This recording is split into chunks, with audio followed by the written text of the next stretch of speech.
Got this thing stripped down and put some pretty heavy-duty paint stripper on it. Get it cleaned off. It's in pretty good shape.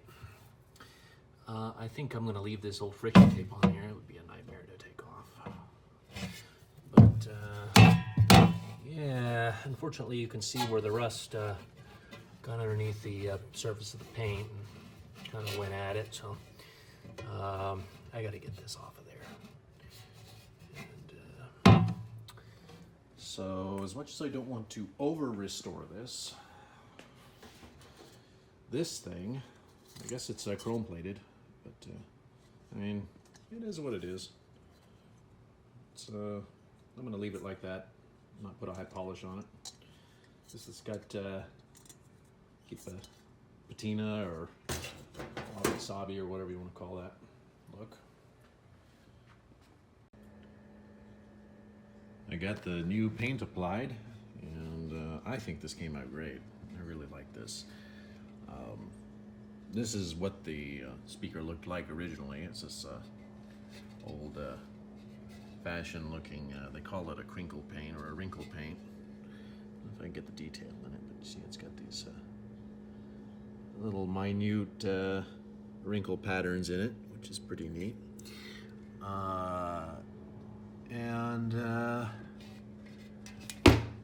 Yeah, did the whole thing.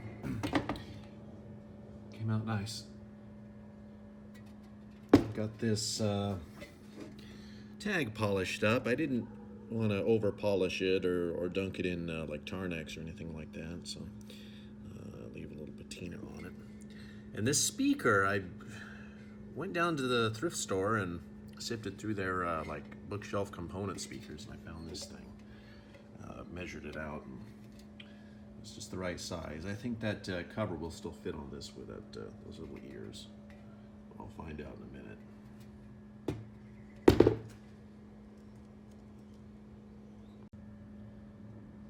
Yeah, I think this thing is an old headlight.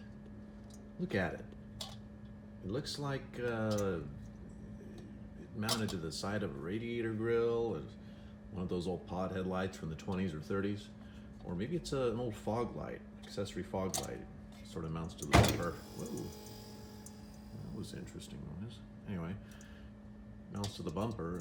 And I mean, this thing did seem to come from an estate of old car guy, because the rest of the booth at the flea market had was full of like old car parts and stuff. So yeah, I think this guy just tossed all this stuff together just based off of what he had laying around the shop, and actually turned out pretty cool. But keeping within the spirit of that, I think keeping it the way that he built it is kind of cool. And then I have this for the cord. I have a short length of this old cotton covered line cord, and it should make a suitable speaker cord. It's not very long. It's not but 4 feet or something, but that's all I have. But it should look okay. Well, there you go. There it is. You'll probably never see another one of these things. But yeah, put this thing back together. Look at that. Isn't that cool? The new line cord there.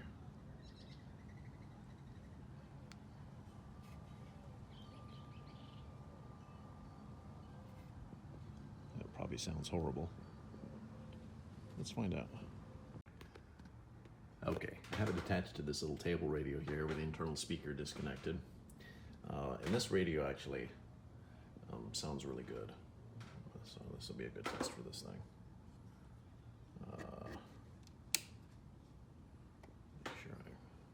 Yeah, okay, it's warming up.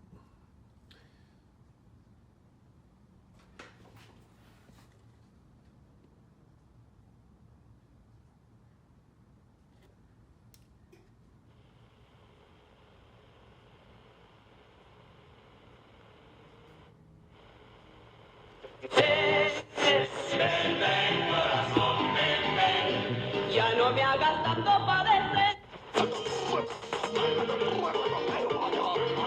Something other than a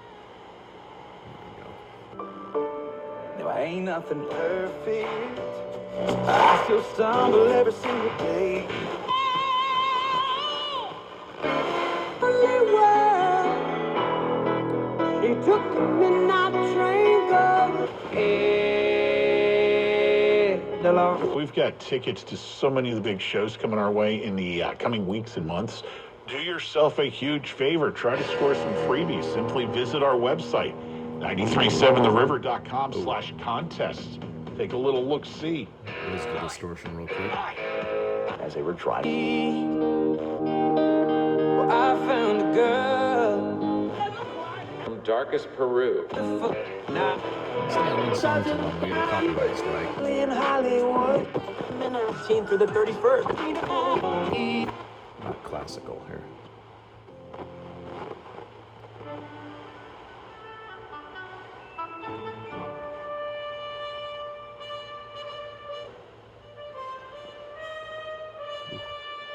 That's weak.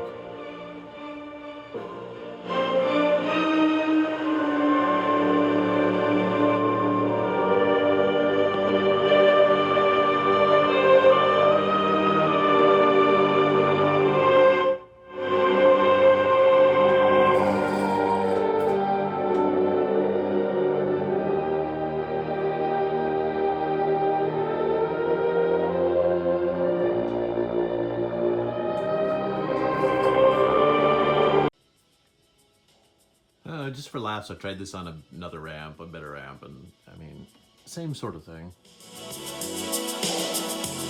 It really emphasizes the mid-range and the treble. I mean, it's like you'd expect a PA speaker to sound. There's just no bass. Ha ha. Okay. Yeah, but anyway, so and I've actually got the bass room all the way up on this. It's just...